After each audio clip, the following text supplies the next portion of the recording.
Most women think that burnout comes from doing too much, but actually it comes from performing too much. High achieving women do not just burn out because we are weak. We are burning out because we're constantly managing how we're being perceived. If we are too confident, we are called intimidating. And if we're kind, well, it's seen as being soft. Here's the truth. You cannot productivity hack your way out of bias. This video isn't about fixing you. It is about freeing you from a system that keeps moving the goalposts the moment that you reach them. Because the real problem isn't that women can't win at work. It's that the rules were never written for us to win in the first place. So before we even dive in, I want you to give yourself permission to stop proving. For the next few minutes, just listen. Not as someone who needs to fix herself, but as someone who is ready to understand herself. All right, so a little bit about myself. I grew up in Kansas City, Kansas, so I'm from that Wyandotte County, but I am the oldest of three. And if you guys know anything about being the oldest, I am the typical stereotype. Like the golden kid had to be successful. So in my house, success was not optional. It was definitely expected. So growing up, I thought that achievement equaled acceptance. The more I achieved, the more I was accepted. The more high fives I was given in the family, and especially being the oldest, like I had to set the tone for my sister and brother. I remember thinking as a kid, like when the teachers called their name, that they were at Ellis, that they had something positive to reference back to. So I put those pressures on myself, I think even as early as first grade, when I knew my sister and my brother would be going to the exact same school. So early on, I realized I was experiencing this competence likability dilemma. So this is a dilemma where the more capable you appear, the less likable you're perceived. And I didn't realize how big of an impact that was having in my life until it showed up in dental school. So the first 2 years, I'm not the best test taker. I work really hard, but like I don't really perform that well on tests. But where I did see it show up was when I was in the clinic. So the first 2 years, I'm the likable student. Everybody likes to be around me. I'm funny, but I'm not necessarily seen as a threat. It wasn't until it came to me finishing my requirements where I finished really early because my patients like me, they showed up, right? So I was able to finish my dental school requirements that required the last third and fourth year in 1 year.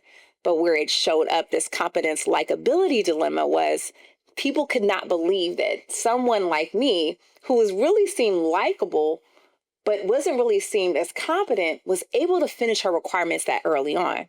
And what happened? Well, it caused a really big rift in friendships where I remember my last year at dental school being really alone, feeling really isolated because people now saw me as a threat where I wasn't trying to be a threat. I was just trying to appear likable on one aspect, but they didn't realize that I was competent. So let me show you how this competence likability dilemma shows up on the daily, right? Women, when you are over preparing for these meetings because you want to seem as competent, you're going above and beyond, even though you know your male counterparts may not be preparing that much. That's where we see that, right?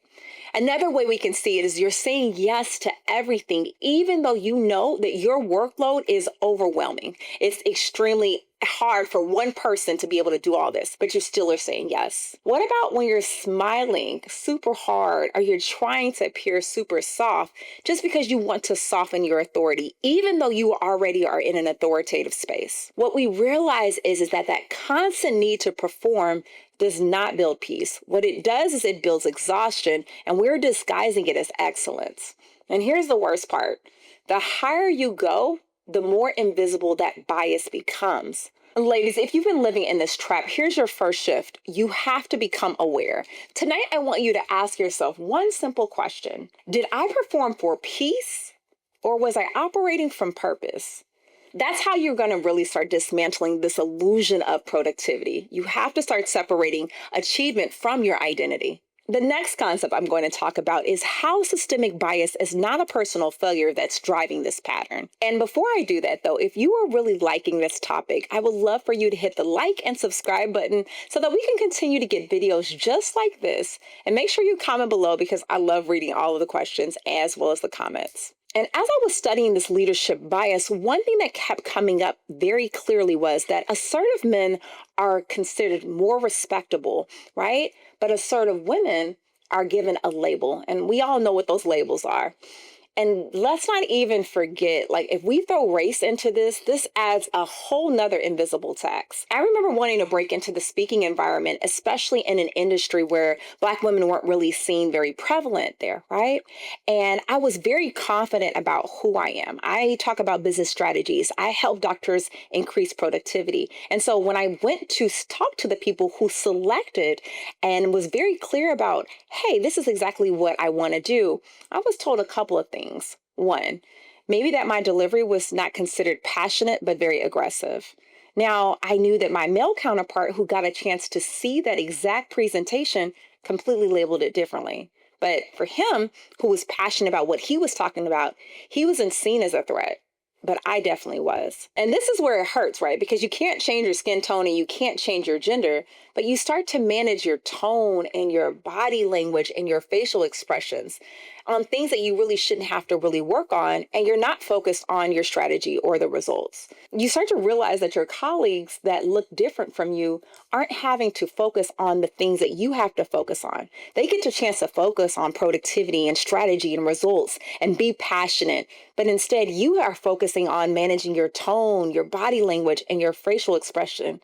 And if I can be honest, that's exhausting. And the harsh reality is that unfortunately, you cannot productivity hack your way out of that bias because the system definitely rewards visibility for men, but perfection for women. So if the system is flawed, what does freedom really look like? Well, here's a solution that I've come up with.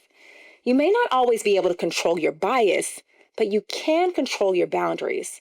Stop editing your brilliance to make others feel comfortable. Lead with clarity, compassion, conviction, because that is truly your power. So, ladies, how do you lead authentically without shrinking? Well, I'm going to give you 5 takeaways as some mini pillars to really help you going in that direction. The first one is that you have to name the pattern. Awareness is liberation, so we have to stop internalizing that bias as a personal failures. Next, you want to blend your strengths. I don't know who told you that feminine energy isn't great, but feminine energy is not a weakness. We have empathy and intuition, and those things help us to collaborate and drive innovation. So use your feminine energy as a strength. Another thing that you can consider is to lead through care and not compromise. I remember when I was owning my practice, that was a big struggle because I was on 2 extremes. I was either really aggressive and assertive or really too soft. But you can blend the both, right? You can be kind and commanding. They're not the opposites of each other. Another one that you can do is you have to reflect often. And when we get emotional, take that emotion as data.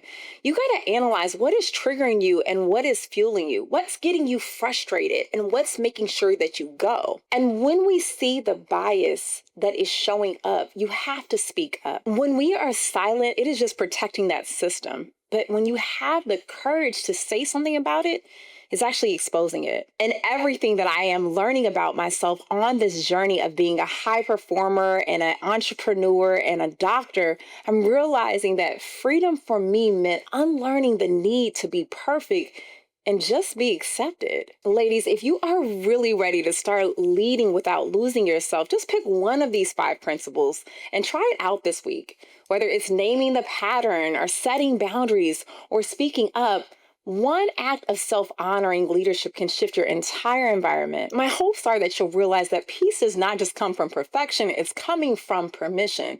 Permission to lead authentically, permission to take up space, permission to stop performing and start just being. Because the real productivity isn't about how much you do, it's about how aligned you are when you're doing it. If this message resonated with you and you are ready to step into your leadership, check out the next video. Everyone talks about delegation. No one says this. I'm Dr. Simone Ellis, and I'll see you next time.